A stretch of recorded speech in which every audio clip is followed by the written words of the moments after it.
একদিন হঠাৎ ভয়াবহ ভূমিকম্পে পুরো গ্রাম কেঁপে উঠল। সাহেরা তার 3 ছেলে রহিম, করিমা, জামিলকে নিয়ে কোনোভাবে ঘর থেকে বেরিয়ে এলো, কিন্তু ছোট ছেলে রফিক ভেতরে আটকে গেল। এক মুহূর্ত না ভেবে সাহেরা আবার ভিতরে দৌড়ে গেল। অবশেষে 4 ছেলেকে বাঁচিয়ে এনে দিলেও সাহেরা নিজের ঘরের মাটির নিচে চাপা পড়ে গেল। ছেলেরা হাত ভাঙা অবস্থাতেও মাটি সরাতে লাগলো। তাদের আশা আমাদের মা বেঁচে আছেন। পাশের গ্রামের এক চাচা ঘটনাটি দেখে সাহায্য করতে এলেন। ঠিক তখনই আরেকটি বড় ধাক্কা হলো, তাই চাচাকে ছেলেদের নিরাপদ জায়গায় নিয়ে যেতে হলো। ওইদিকে সাহেরা কষ্ট করে মাটির নিচ থেকে বের হতে পারলেও মাথায় ভয়ঙ্কর চোট লাগায় তিনি স্মৃতি হারিয়ে ফেলেন। কিছুই মনে করতে পারছিলেন না। তিনি গ্রাম থেকে শহর এদিকে সেদিকে ঘুরতে লাগলেন, যদি কিছু মনে পড়ে।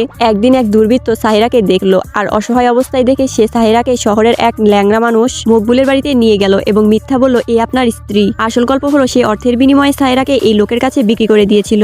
এভাবে কেটে গেল 20 বছর। সাহেরার 4 ছেলে সবাই এখন ধনী ব্যবসায়ী। তারা জানতে পারলো তাদের মা কোনো এক শহরে বিক্রি হয়ে গিয়েছেন। দেশে দেশে খোঁজ শুরু করলো, পোস্টার লাগালো, পুরস্কার ঘোষণা করলো, কিন্তু তারা জানতো না তাদের মা এখন মকবুলের স্ত্রী হিসেবে বাস করছেন। প্রতিদিন সাহেরাকে মকবুল তার ছেলের বউয়ের জন্য কাজ করতে হতো। ভুল করলে তাকে না খেয়ে থাকতে হতো। একদিন খুব মন খারাপ করে রাস্তায় হাঁটছিলেন সাহেরা। তার কাছে ছিল শুধু একটা ছোট থলি, এতেই তার পুরনো জীবনের সামান্য স্মৃতি লুকোনো। ঠিক তখনই তিনি দেখলেন রাস্তায় একজন ছেলে গরমে অজ্ঞান হয়ে পড়ে গেছে। সাহেরা দৌড়ে গিয়ে তাকে সাহায্য করলেন। সে ছেলেটি আর কেউ নয়, তারই সবচেয়ে ছোট ছেলে রফিক। কিন্তু এত বছর পর কেউ কাউকে চিনতে পারলো না। রফিক তাকে ধন্যবাদ জানিয়ে নিজের বাসায় নিয়ে গেল। বাসায় পৌঁছানোর পর রফিক ফল আনতে গেল। ঠিক তখনই সাহেরা চোখে পড়লো ড্রয়িং রুমে রাখা সেই পুরনো সেলাই মেশিন দেখেই তার মনে পড়তে লাগলো ছেলেদের ফাটা জামা সেলাই করার কথা। স্মৃতি ফিরতে চাইছিল। ঠিক তখনই মকবুল ফোন করে তাকে তাড়াহুড়ো করে বাড়িতে ফিরতে বলল, কিন্তু ভুল করে ছোট থলিটা বাড়িতে রেখে গেলেন। রফিক ফিরে এসে থলিটা দেখে সে সব বুঝে গেল, এ তো আমার মা। সে সঙ্গে সঙ্গে তার 3 বড় ভাইকে খবর দিল। 4 ভাই একসাথে বেরিয়ে পড়লো তার মা সাহেরাকে ঘরে ফিরিয়ে আনার জন্য।